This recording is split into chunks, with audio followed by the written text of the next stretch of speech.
দুটা ফলৰ নাম ক'লো কি ফলৰ নাম ক'লো বাৰু কওকচোন আপেল আৰু এটা কি ক'লো আপেল কি হ'ব আপেল এই আপেল শব্দটোৰ প্ৰথম বৰ্ণটো কি হয় বাৰু কি হয়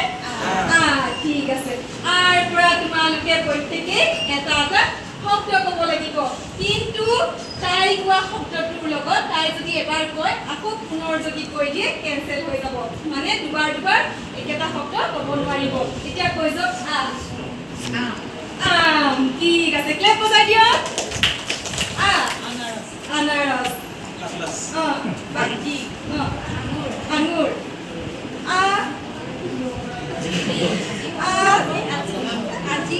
আজি আখল ভেৰি গুড আমলখিও ক'ব পাৰি হয় নাই থাকিয়ে গ'ল ন ঠিক আছে তেনেহ'লে আমি বৰ্ণৰ পৰা প্ৰত্যেকে এটা